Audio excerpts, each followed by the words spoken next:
Hi, I'm Mark Rutan. Welcome back to Nomad Boat Building, and today on the 2.4 meter project we're going to start working on the rudder.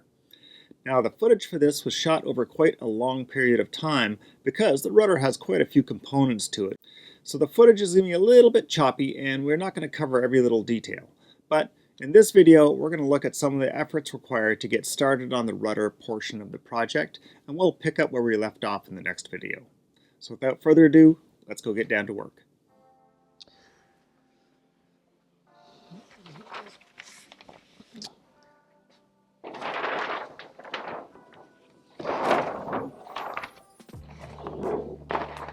I decided I want to just do make a mylar pattern of the rudder just so that it's easier for me to visualize it on the lofting board. And when it comes to building the rudder, of course I've got the mylar pattern to work from, which just makes it a bit easier to lay it out. Of course, there's always a nice layer of sawdust on everything in the workshop here, so start by cleaning that off. I think I could probably just get away with a couple lead pigs to hold it down. That looks pretty good.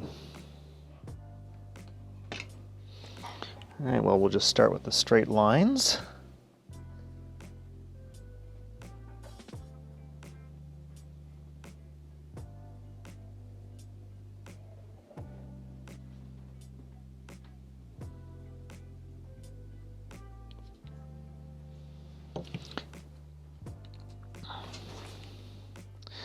And there's a few spots where the sections have been taken, so I'm just going to draw those in a different color just to make it easy to find later on.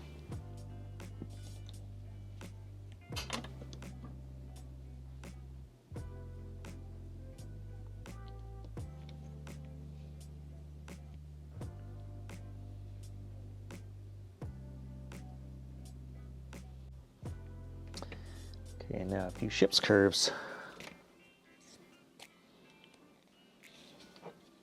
My favorite one right there.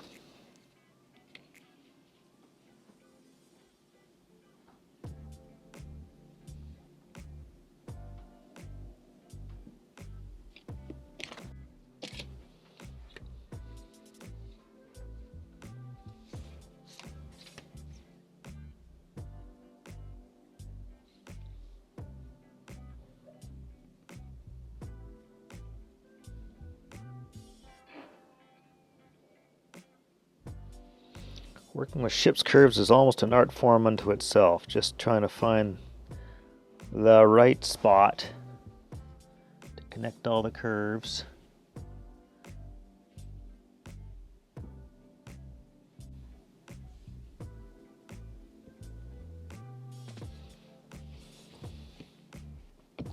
And the truth of the matter is you don't always find the right spot and you fudge it a little, but that's okay. Who doesn't like fudge? Okay, there we go.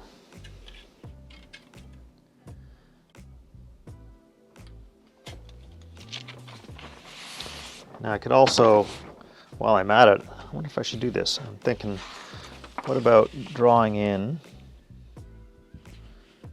the sections right on here? So I've got them for future reference. Yeah, let's do that. That's kind of fun.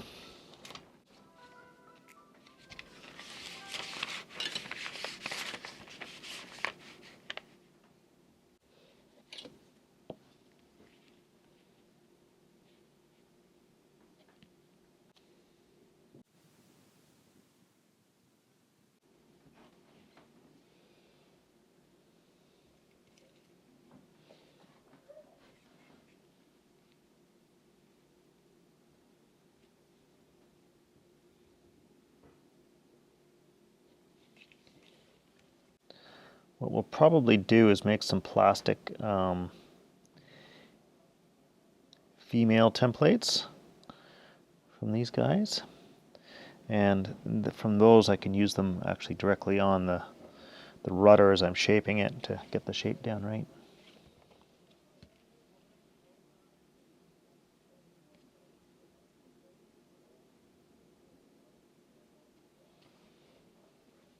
That last little curve is just too small to be bothered trying to find anything to draw with.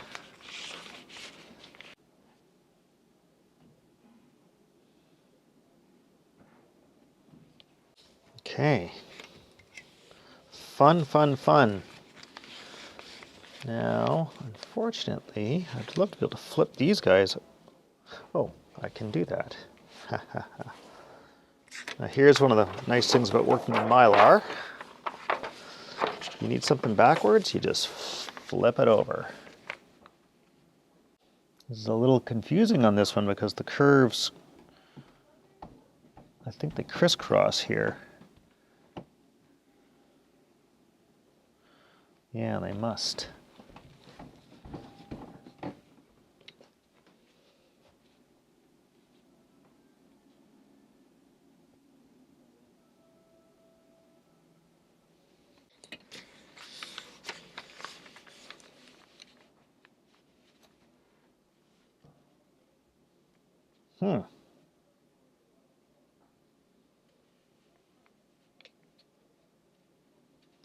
Well, that is most curious. Where do these fit?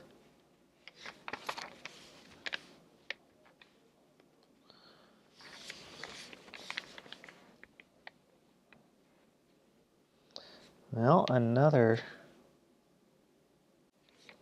I thought this was the longer one before, isn't it? No? Okay. Yeah. What the hell? Okay, well, there's a funny anomaly happening in the drawings here. I've got two curves.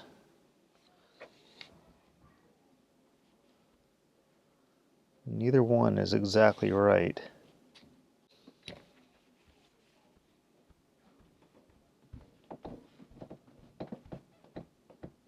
Most curious. Oop. Stay where you are.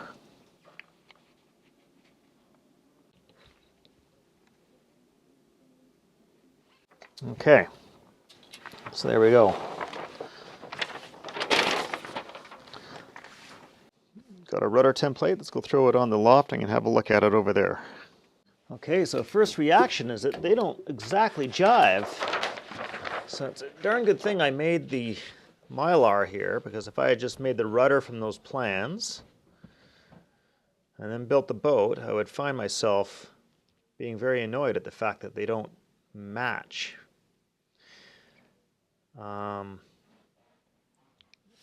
That is a very frustrating scenario to find oneself in. So the mylar is totally worthwhile doing from that perspective.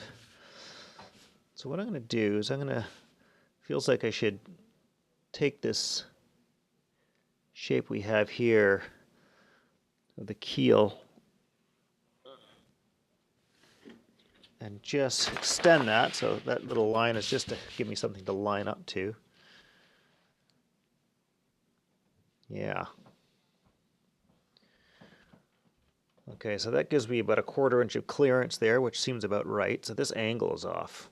I think we might just correct the angle right here on the lofting.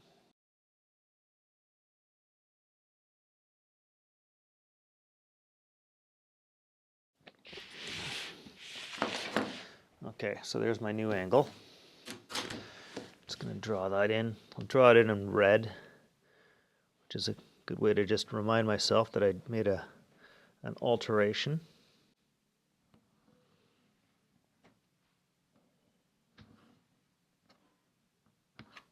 Okay, now what's next? I'd like to sort out what's happening with the rudder hardware. So how are we attaching this? All right, so I have played around with how I want to detail the rudder. So I've got myself an angle for a post, a rudder post, and I'm just going to draw that in. Just gonna lay this guy back. I'll draw it in a different color here, just to make it easier to see later on. It's a little annoying doing all your drawing down on the loft floor, but at the same time it's, the best way to sort of make sure that everything you're designing works together in full scale. Once I get it all figured out, I can trace it out onto my mylars. So we're just going to do this. Connect all those dots, and I'm just going to, maybe we'll put a haunch on the top because that'll help to register it. We'll let the bottom just fare right out to nothing. From the mylar pattern, I'm making some wooden templates that will help me to accurately shape my rudder. So there we go. I'm just going to cut this out on the bandsaw. This is my waste in here, and this is going to give me a nice little template that I can drop onto my rudder, and it'll tell me if I'm getting my taper right. And that's the first portion of the shaping that I need to worry about, tapering this out. Once the taper is done, then I can worry about these cross sections. What I'm going to do is make more little templates. We're going to go a little bit simpler here. I'm just going to use some little scraps of wood. So I'll just use my awl for picking out some dots. There we are. Now before I do anything else, I'm going to draw that out. So it's easy to look back at it in 5 minutes and not recognize anything. It can be hard to follow dots sometimes and get the right shape, so I'm going to use my my French curve or ship sweep here, and I'm just going to draw on it with pencil the points that seem to work out best so that I can carry those right over. And if you look at any of my ship sweeps and French curves, they are covered in little pencil marks where I'm just recording sections of a curve that I want to replicate. Okay, so I'm going to do that with all the rest. Just working my way along and tracing these out one at a time. If these are off by a hair, it's not the end of the world, because ultimately, when all is said and done, the rudder's just got to fare to itself. So even I can see right now that the line I just drew a second ago is not sweet. Something that's a funny term that we use in boat building. I don't think you use it too many other places. We use the term sweet to indicate a line that looks particularly good.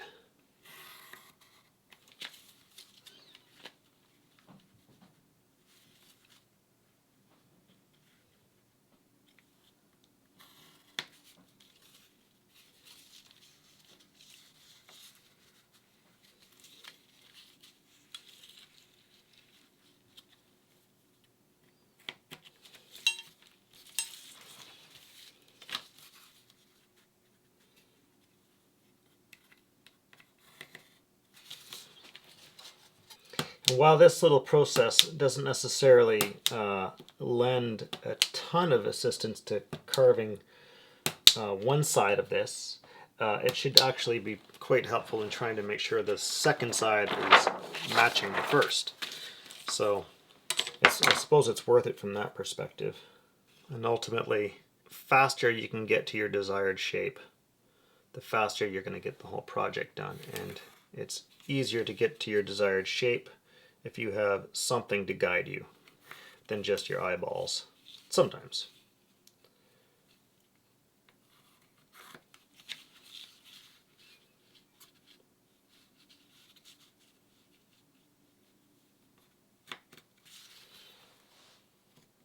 I know when I was doing the keelson, I was noting to myself like how quickly I was getting what looked like a good shape until I got my patterns made and offered them up there, and then I was suddenly like, whoa, wait a minute. That is not nearly as close as I thought it was. Okay. Okay, here's our design for our rudder shaft. So the rudder's down here. This is the bottom of the counter. We've got our shear line up here.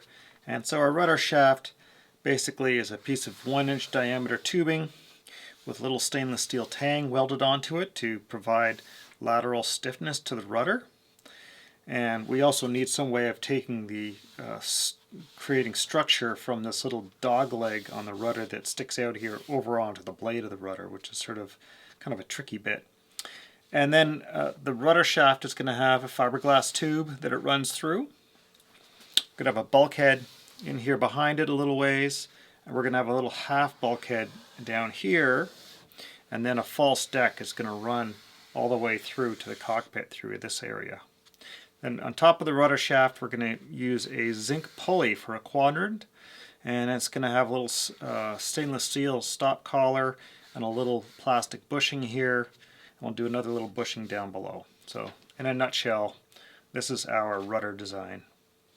With the general plan figured out, we can get out some materials and start making this rudder stock.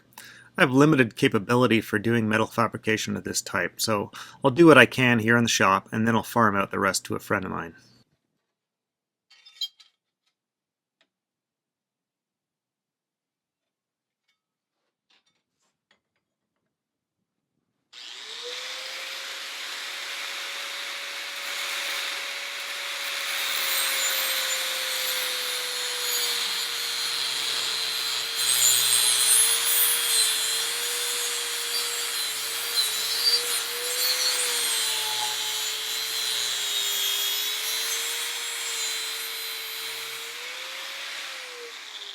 So we've got a shaft, got tangs, and got my keys over here. That's we got to put a keyway into this end of this shaft. Got a stop collar to keep it from going anywhere. So this zinc pulley is going to be our quadrant, so I'm going to just chop half of it away. I'm not sure how well this is going to work. I mean, it's kind of junky. I would have preferred to get, a plastic one, but I couldn't find one with the 1-inch bore, so I'm stuck with the thing that had the 1-inch bore on it. We'll throw it in there. If it starts to crap out on us, we'll be able to see that pretty soon, and we can replace it. Anyhow, I think this is going to work pretty good. I need to make a bushing to ride on top of my propeller shaft. I'll probably do one top and bottom, and I think I probably can make those myself on my little lathe. Do those out of Delrin. So I'm just going to call up my buddy who's got the welder and see if he can tack those on for me, and he's got a little mill as well, see if he can cut me a slot. So this is tubing, however, so when he cuts the slot I'm going to have to do something about making this solid, so I think I'm just going to do a epoxy pour into here. I'm going to fill that up about yay far with high density filled epoxy, so that when he cuts the slot he can just cut it the right depth. I made up this little cedar plug here. I'm just going to do this. I'm going to give myself, say, a 1/2 inch below my keyway. Just drop that in. Come on.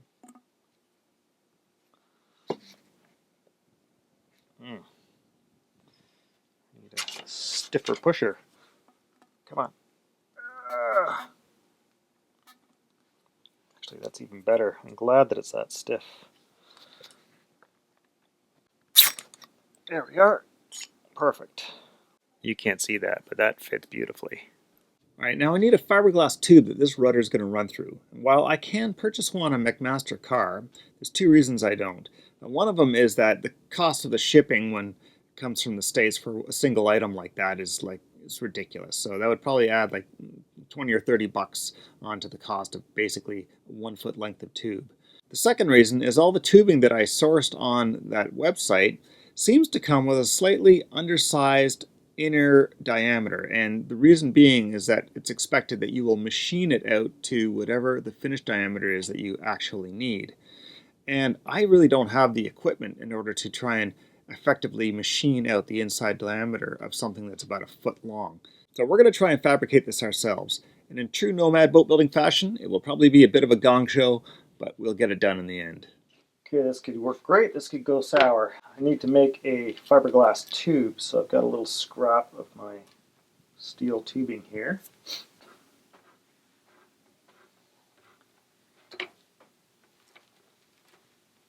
So I've taken this tubing and I've wrapped it in a few layers of packing tape to act as, well, just to help just shim out the size of the tube a little bit, because I want it a little wider than the actual shaft.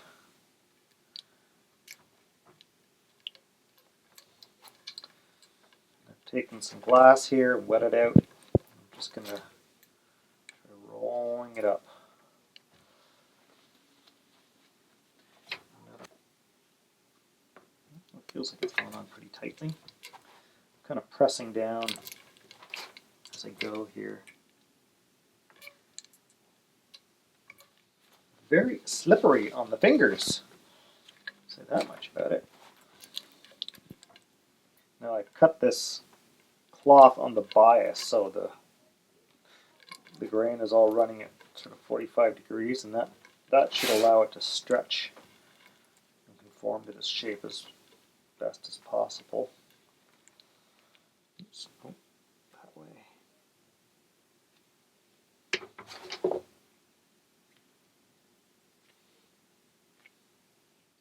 So there we go. It's gone a little hairy out that side, but probably trim that back, trim the other end back somehow. Probably maybe the multi-master would be a good way to go. And then hopefully we can ram this thing off the tube. I'm not sure how thick this is. I might give it another layer after this is set up. But that looks good for now. Okay, we're going to try and get this fiberglass tube off of this stainless steel pipe here, and I don't know how this is going to work. So I've trimmed back the edges of the tube, and I've drilled this hole in here. I've opened it up a little bit, so it's just a hair bigger than the tube itself. And we'll just see if we can get this guy moving. Fingers crossed.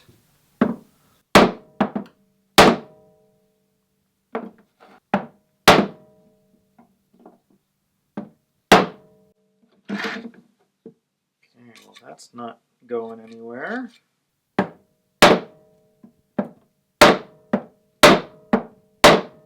Maybe strictly on steel. We'll try that.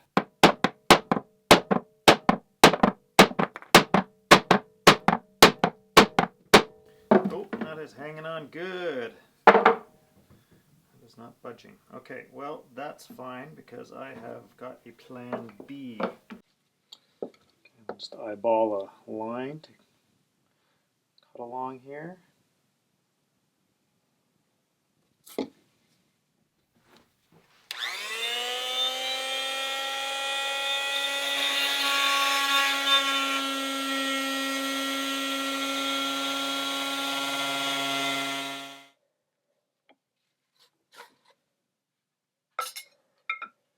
Okay, well that was quite a wrestle trying to get that out of there. So the question is, what am I going to do next? Just put it right back in. Glass over it again. Do I spread it open somehow? I'm not too sure. Okay, I came up with a solution. It's okay if this gets a little bit bigger. A little bit of a sloppy fit for this rudder is not a terrible thing. So what I'm going to do is I've just got this piece of high density polyethylene right here. So I've slipped that in there, and that's spreading open my joint a little bit. I'm just going to set it in until it's almost flush with the surface here, and then I'm just going to put another layer of fiberglass over top of that. And it's going to leave a little bit of a ridge here, but that's not a big deal.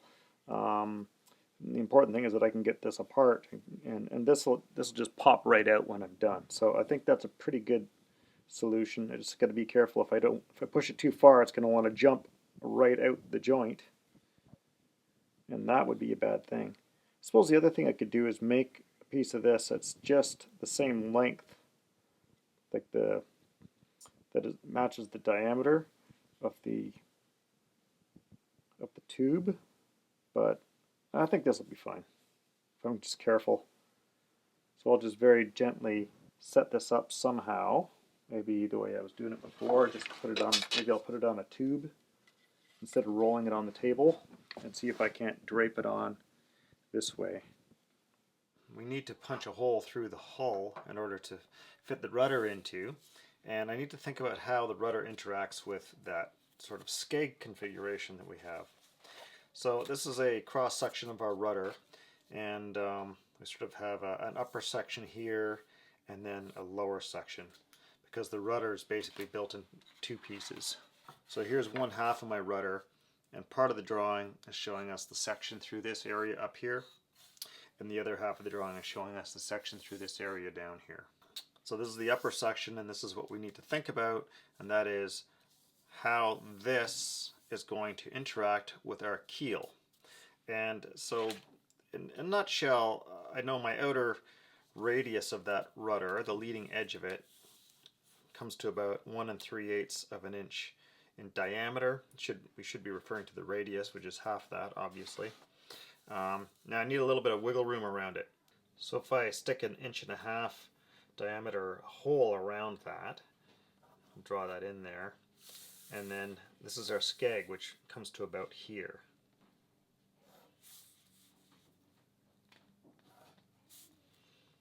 Let's round off a little bit. So we got a little bit of a space in here that allows them to sort of fare together. Just draw that up, center line up there.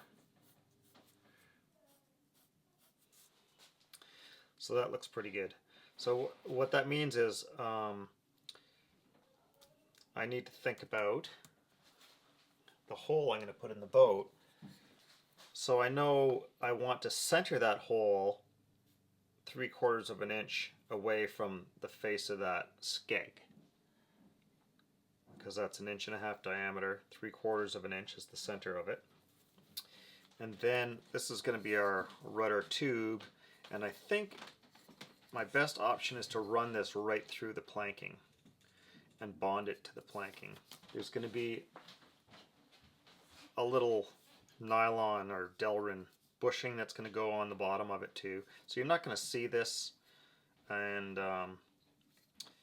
it makes sense for me to run it right through. So I think I can get away with, yeah, so there's 1.25 inches. So 1.25 inches looks like it's going to be a nice slip fit there. So I need to drill an 1.25 inch hole. So we'll use a Forstner bit for drilling that hole.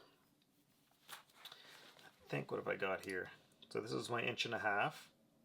So I'll use this to mark the center of that, and then I'll switch over to an 1.25 inch Forstner bit to drill the actual hole. What I might do, which is typical of me, is I'll do a pilot hole through there, start my Forstner bit down, go about halfway through, and then later on I'll come back from the other side with the Forstner bit to drill the other half of that out, just to keep it neater and tidier. The other thing I could do is I could make this hole smaller so it just fits the rudder shaft, and drill the larger one from the back side, and that's maybe not a terrible idea too. However, my rudder, which is like 1 inch, I would want that hole to be fairly snug. Like what, 1 1/8 inches is too big, and 1 inch is almost too much, right on the money. Dilemma. Always a dilemma. Well, maybe we'll try and keep it clean from the outside. We'll go with the 1 inch hole. If that slips through, we might have to open that up a little bit through some sanding. And then that guy can drop on there, and that's a nice snug fit. I like that. And then that guy can just come in from behind in a blind hole. And that makes for a nice clean joint. Alright, there's our plan. That's going to be our plan. 1 inch hole, pilot hole first, a 1 1/4 inch hole from the back side. Let's make some notes.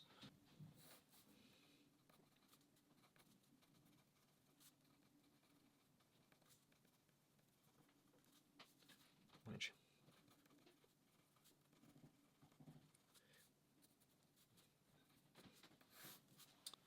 Okay, so what this is going to look like is there's my rudder shaft.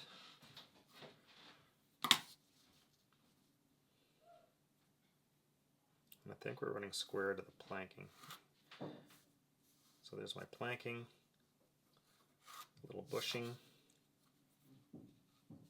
Planking's just under a 1/4 inch. And then we have the keelson. So we'll do this. We'll have a hole through the keelson.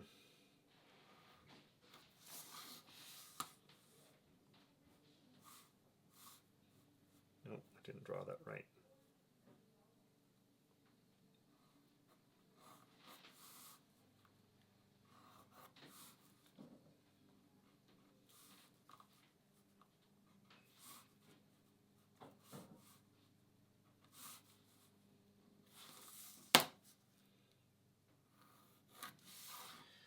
Planking.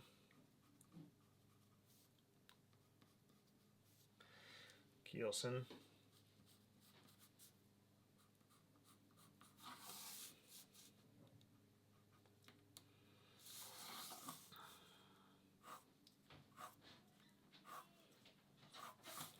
That's our fiberglass tube right there.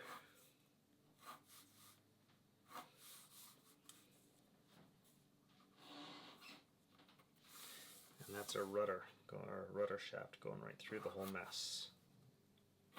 And we got our little bushing. Alright, I like that. So while we're here, let's look at the rudder assembly. So we've got one half of our rudder right here. Our rudder stocks can sit on here like that. We've got this bushing that has to sit on here, but right now I'm just a hair too tight. I got to open that up a little bit. So that's basically going to sit there. We'll have our planking. Our fiberglass tube, of course, slides on like so. Then on top of that fiberglass tube we have this Delrin bushing that I made. And to keep it from the rudder from falling out, I've got this little collar here. This is a little stainless steel stock collar. So that drops on there. And there's a stainless steel key that fits in here as well, like so. And then lastly we have our quadrant, and this also needs to get reamed out some more, but the quadrant will basically sit on there like that. So if you can imagine, that'll be our quadrant right there. So a little bit of work needs to get done to that to get it to fit properly. I need to let this tang into the rudder still. Oh, and there's one more thing. We've got a little wooden plug that fills up the bottom. And of course the other half is going to go on top of there. Then we'll shape that all off and glass it. All right, that's it for this episode, folks. Thank you very much for watching, and thank all of you who are supporting me on Patreon. You can help us out over there. I really appreciate that. Links in the corner or down in the description. Now, please join us next time when we pick up the rest of this rudder project and finish it off. Ciao for now, folks.